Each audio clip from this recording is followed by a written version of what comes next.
Radha Swami ji, RSSB vocals channel को ज़रूर subscribe करें और बेल आइकन दबाना ना भूलें। अगला सत्संग आप सभी लोगों के लिए जल्दी ही अपलोड होगा। वो सिमरन की भट्टी के अंदर पक्का कि सिमरन को पक्का कर, पका ले अपने सिमरन को कि उठते बैठते तेरे जाने बिना तेरा सिमरन चलता रहे। वो सिमरन पक्का सिमरन कहते हैं। सिमरन ये पहला कदम है तेरे मार्ग नाम मार्ग के ऊपर चलने की। तो इसको तू पक्का। लेकिन हम क्या करते हैं? क्या हमारे में ये बदलाव आया? नहीं आया। पांचवी पातशाही श्री गुरु अर्जुन देव जी महाराज के पास एक गांव के सत्संगी आए और अर्ज करते हैं कि महाराज, नाम लिए 1.5-2 साल हो गए हैं। जब शुरू में नाम लिया था, घर गए थे नाम लेके, ध्यान लगता था। अब वक्त गुजरने पर ध्यान ही नहीं लगता। ये क्या बात है? ये रुकावट काहे की आ गई हमारे मन में? हमारे सिमरन में ये रुकावट काहे की आ गई?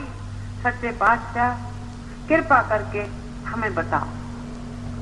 तो गुरु साहब कहते हैं कि प्यारो, देखो अपने अंदर झांक के तो देखो कि ये रुकावट क्यों आई है। अब भजन और सिमरन क्यों नहीं बनता? कहते हैं सच्चे पातशाह कुछ पता नहीं लगता। कहते हैं सुनो, ध्यान से सुनो जो मैं बताता हूं कि जिस वक्त तुम नाम लेने मेरे पास आए थे, मैंने देखा था कि तुम जिस नाव में बैठे हो वो नाव कर्मों से, जन्म जन्मांतरों के कर्मों से भरी हुई। लेकिन जब तुम नाम के लिए अरदास करके मेरे पास आए, मैंने वाहिगुरु अकाल पुरख के हुक्म से तुम्हें नाम दिया। उसी दिन मैंने तुम्हारी वो कर्मों की बेड़ी जो थी, नाव जो थी, उल्टा दी थी, खाली कर दी। तुम्हारे ऊपर से बहुत से भारी कर्म जो थे, बोझ था, वो हटा दिया था। और फिर तुम्हें नियम बताए थे, तुमने वो नियम घर जाके उनका पालन किया। सुबह उठते थे, सिमरन करते थे, उठते बैठते खाते पीते शौक से सिमरन करते थे, इसलिए तुम्हारा मन लगता था। लेकिन कुछ वक्त के बाद मन ने फिर जोर पकड़ा, तुम फिर धीरे धीरे धीरे धीरे फिसलते हुए यहां से 9 द्वारों में आ गए। उसकी निशानी क्या है? कहते वो भी मैं तुम्हें बता देता हूं कि अब क्या करते हो तुम? एक दूसरे से ईर्ष्या करते हो, एक दूसरे से द्वेष करते हो, एक दूसरे से क्रोध करते हो, एक दूसरे से ठगी करते हो, दुनियादार हो गए हो फिर से। तो क्या तुम्हारे मन ने मैल नहीं ले ली? मैला मन कभी सिमरन में लग सकता है? तुम्हारा मन इसलिए नहीं लगता। अब जाओ घर जाके इस बात मेरी के ऊपर सोच करो, विचार करो। और ये भी मैं तुम्हें बता देता हूं कि जब तक दुनियादार भी अगर बन जाओगे, लेकिन फिर भी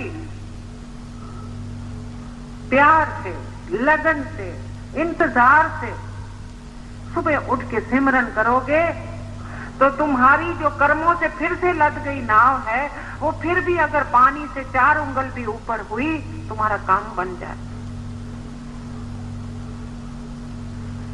फिर भी मैं तुम्हारी नाव को पकड़कर किनारे लगा दूंगा।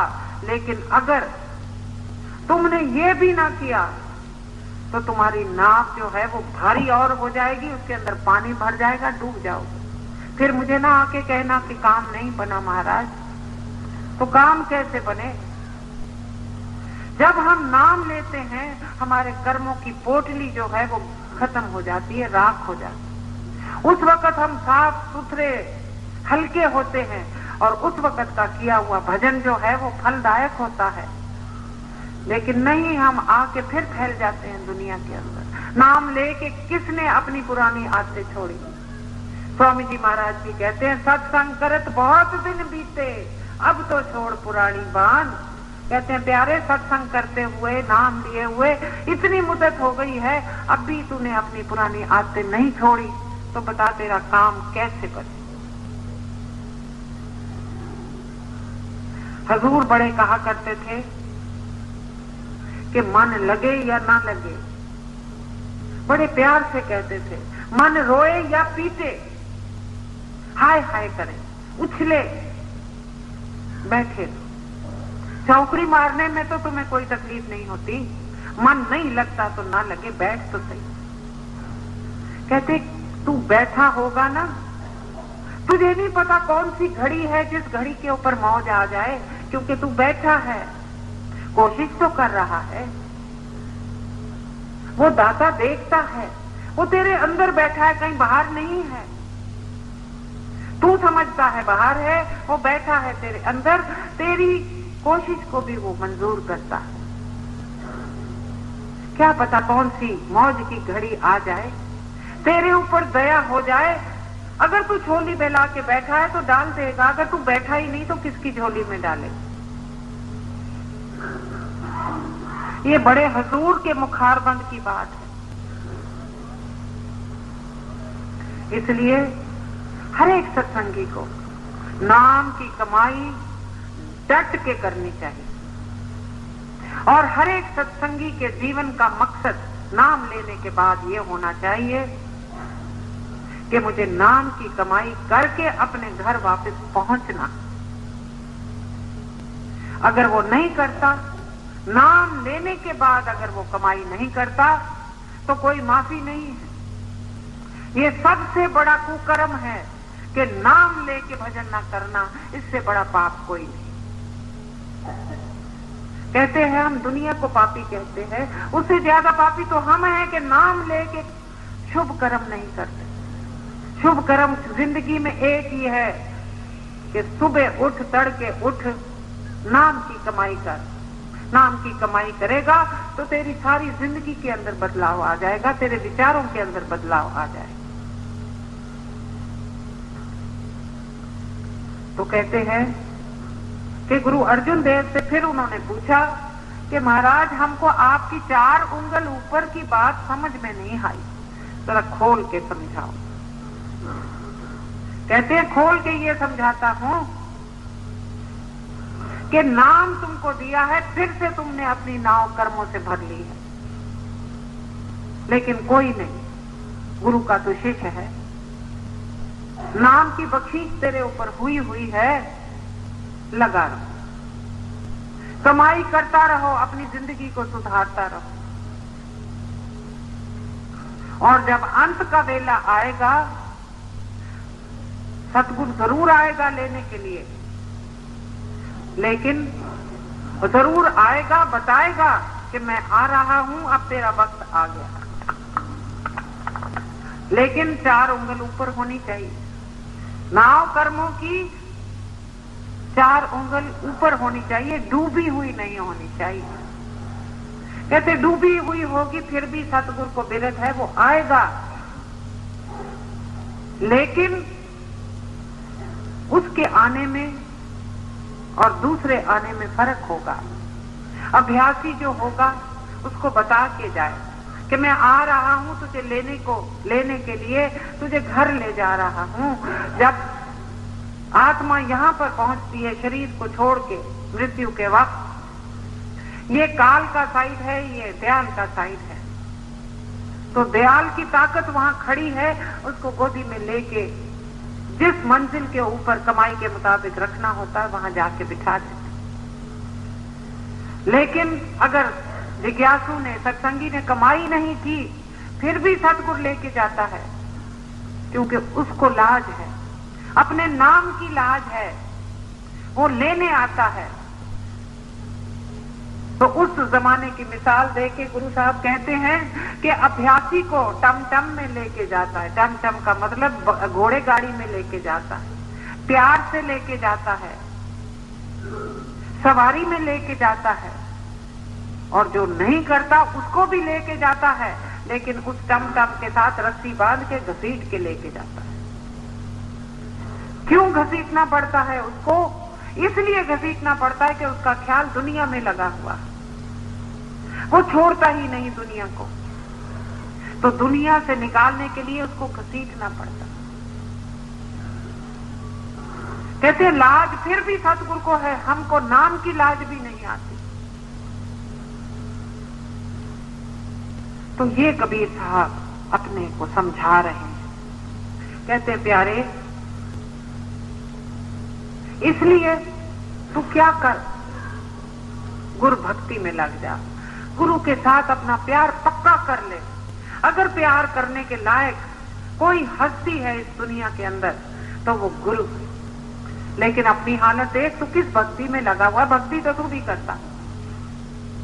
कहते सबसे पहले तू खुद परस्ती की भक्ति में लगा हुआ है, अपनी भक्ति में लगा हुआ है।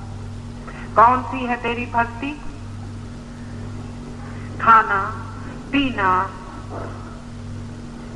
कमाई करना और फिर ठगियां करना, ठगी करके पैसा कमाना, रिश्वतखोरी करना, किसी ने पैसा रखा उसका हजम कर जाना।